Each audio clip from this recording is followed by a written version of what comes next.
To illustrate a practical application of design thinking process, let me take you through a case study. We took up a challenge with a vision to enhance the user experience of a rider in an on-demand mobility company, Uber. Following the design thinking process, we divided the case study into distinct phases like empathic inquiry, synthesis, insights, ideation and prototype, and the test phase. As discussed earlier in the course, empathic inquiry essentially deals with an understanding of users, getting to know their problems and find the stories of their experiences. The phase has two key components, secondary research and the primary research, which we call the user research.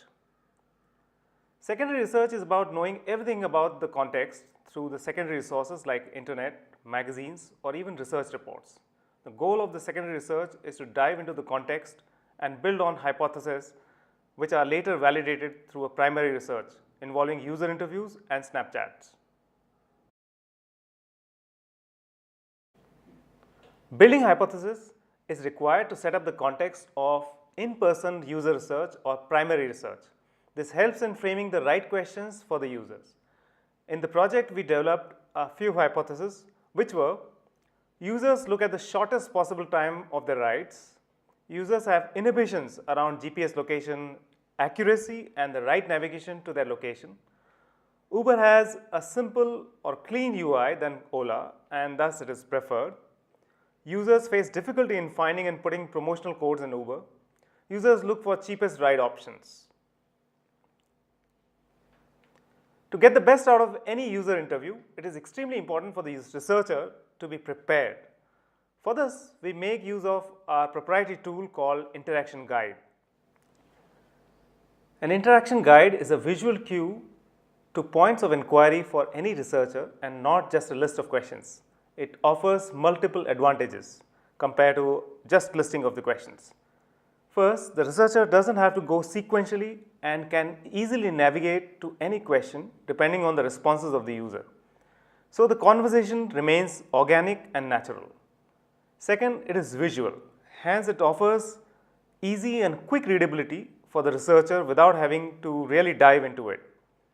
Third, it is made on a small card, which is less intimidating to the user compared to seeing a researcher with a full-page questionnaire.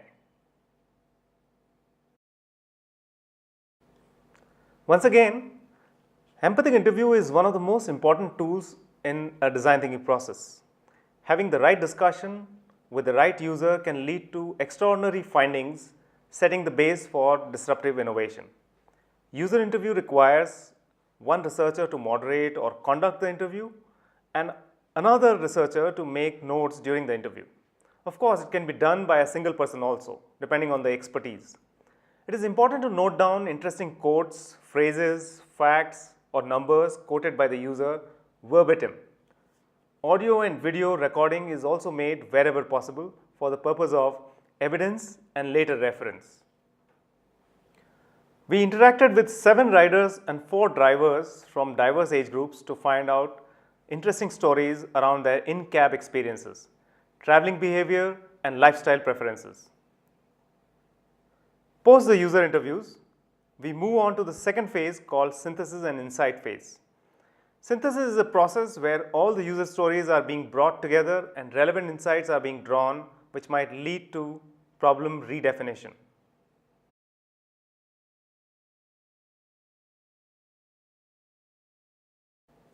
User stories incorporate the user needs, desires, frustrations, motivations, and reactions. To find out the essence of the interviews, interesting user stories are noted down on sticky notes such that every note has a unique story written on it. Writing down the stories on a separate sticky note allows moving and clustering. This activity is affinity mapping. Affinity mapping, as discussed earlier with a small case of airport experience, is a synthesis tool that helps in finding patterns in the user stories. It starts with clustering the nodes having a similar underlying thought or behavior. We made several clusters and put it on table in the sequence of going through the Uber journey. We divided the journey in 5 phases: pre-booking, while booking, waiting for the cab, in-cab, and post-cab experience. Sorting in this manner also helped us to understand the different phases with maximum pain points lying therein. Insight is a higher level thought of the commonalities found in the user stories. It is a successive step to clustering. So each cluster can lead to one or more insights explaining the underlying behavior or thought of the cluster. Through the process, we found insights at both the app and the ecosystem level. Finding key insights sets up the base for the further course and sets up reasons for redefinition of the problem if required. Along with the key insight, we also found interesting user personae arising from the research, and we mapped the ideal user journeys of these personae. Personae are archetypal representations of intended users, describing and visualizing their behavior, values, and needs. Personae have multiple benefits attached to them. They can be used to summarize and communicate the findings and can be used during the ideation, conceptualization, or even evaluating the solution at the end. Personae also help us to have a consistent and shared understanding of the user's values and needs amongst the team members. To build a persona, we map 2 to 3 distinct user behavior emerging and then select a user who can best represent that particular persona. This gives a human feel to the personae. First, no-nonsense rider. These are the users who don't like extra steps while booking a cab. They don't care much about their in-cab experience and want to just reach their destination. They don't actively seek promotions or discount coupons, but would use if there is one in front of them. Second is explorers. Explorers are the users who compare the rates and waiting time of Uber with other cab services while booking their rides. They actively seek discount coupons and better in-cab experience. Post this, we created user journeys of both the personae, which represented every step the user goes through before, during, and post-ride. It covers interactions, goals, emotions, and barriers a user experiences at each stage. We also discovered a list of problems from user interactions. But to find the most critical problem, we made use of a tool called Desirability Matrix. This tool helps prioritizing the problems when placed onto the 2-axis grid.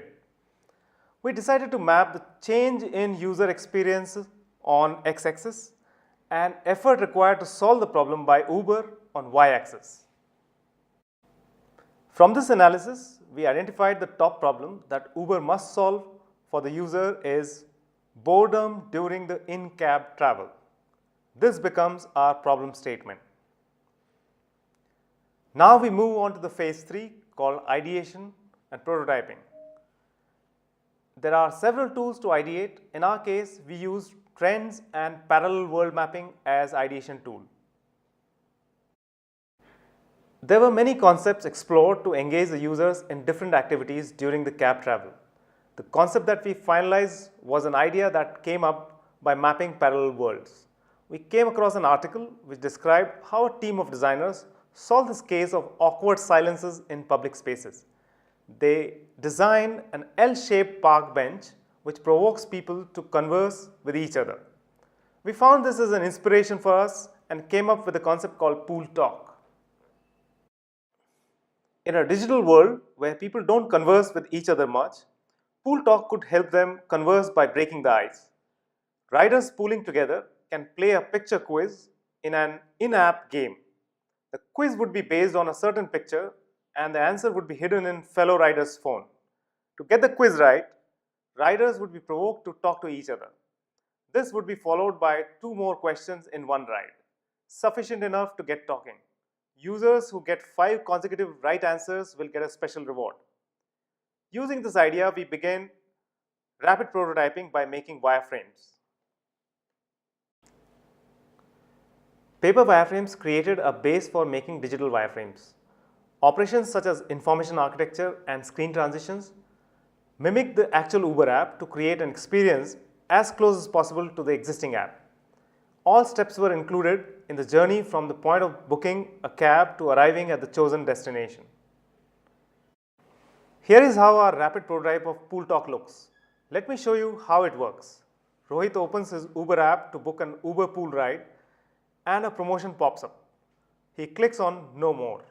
He reads it through and goes on to booking his UberPool. While he's riding, he receives a notification to play Pool Talk as another pool rider enters the cab. Both Rohit and the other rider agree to play Pool Talk with each other. Rohit receives a question in which the answer is in the other rider's phone. He decides his answer based on the conversation with the other rider. His answer is correct, and now he's on one step closer to receiving a discount on a pool ride. Validation, as discussed earlier, is a proof of testing the prototype with the intended users. For this project, we loaded the prototype on 2 mobile phones as it required 2 people to interact and test. They figured their own way of navigating through the prototype. At the end, each gave their feedback about the experience on the concept. In a real-life scenario, this concept proto would undergo several quick iterations before it is launched.